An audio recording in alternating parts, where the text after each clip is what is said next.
Guys আজকে আপনাদেরকে আমি আরও একটা বাদশার গল্প শোনাতে চাই। এক বাদশা স্বপ্ন দেখেছে যে তাকে এক বাঘ তাড়া করেছে।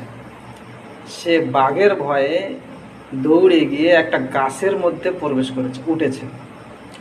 তো গাছের উপরে দেখে একটা মৌমাছির চাক, মৌমাছির চাক থেকে মধু পড়তেছে, সে খাচ্ছে। আর তলা দিকে দেখতেছে, গাছের তলা দিকে দেখছে একটা বিশাল বড় একটা গর্ত, এবং গর্তের ভিতরে সাপ বিচ্ছু পোকামাকড় দাও দাও করে আগুন জ্বলতেছে। আর তার ওই গাছের গোড়াটাকে একটা কালো ইঁদুর আর একটা সাদা ইঁদুর, একটা কালো ইঁদুর একটা সাদা ইঁদুর এসে ওই গাছের গোড়াটাকে কাটতেছে।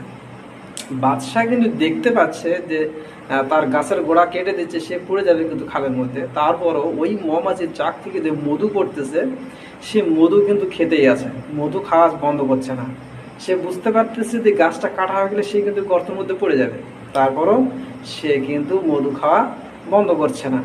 তো এই স্বপ্ন দেখার পর বাদশাহ যখন স্বপ্ন ভেঙে গেল, স্বপ্ন ভেঙে যাওয়ার পর বাদশাহ এবার একটা বিশাল বড় একটা আয়োজন করলো যে আমার এই স্বপ্নর মানে কে ভাঙাইতে পারবে। ওই জন্য বিশাল বড় একটা আয়োজন করলো, একটা অনুষ্ঠান করলো।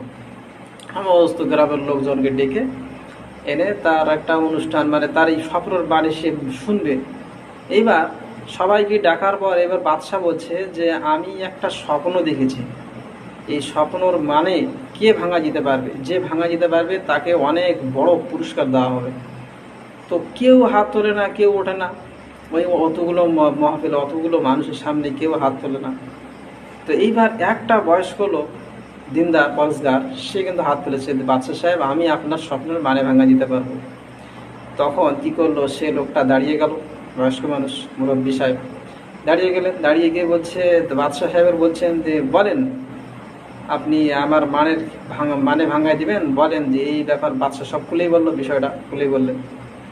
তো এইবার ওই মুরব্বী সাহেব তিনি বলতে শুরু করলেন যে আপনি যে স্বপ্ন দেখেছেন যে আপনাকে এক বাঘ তাড়া করেছে, একটা বাঘে আপনাকে তাড়া করেছে, আপনি ওই বাঘের ভয়ে কিন্তু আপনি একটা গাছের মধ্যে প্রবেশ করেছেন। ওই বাঘটা কিন্তু আপনার মালাকুল মউত। আপনি মালাকুল মউত বুঝতে পেরেছেন? মালাকুল মউত যিনি যিনি আমাদেরকে জান কবজ করেন, মালাকুল মউত আপনাকে তাড়া করেছে, আপনি কিন্তু তার ভয়ে আপনি গাছের মধ্যে প্রবেশ করেছেন। ওই গাছটি হচ্ছে আপনার হায়াত। একটা কালো ইঁদুর একটা সাদা ইঁদুর, মানে রাত যেরকম কালো, দিন যেরকম সাদা, রাত দিন পার হয়ে যাচ্ছে। আর উপর থেকে যে মৌমাছির চাক থেকে মধু পড়তেছে, ওটা কিন্তু আপনার লোভ লালসা। আর ওই গাছের তলা দিকে যে গর্তর নিচের দিকে যে দাও দাও করে আগুন জ্বলতেছে, আর সাপ বিচ্ছু পোকামাকড় সব তৈয়ার হয়ে আছে খাওয়ার জন্য, এটা কিন্তু জাহান্নাম।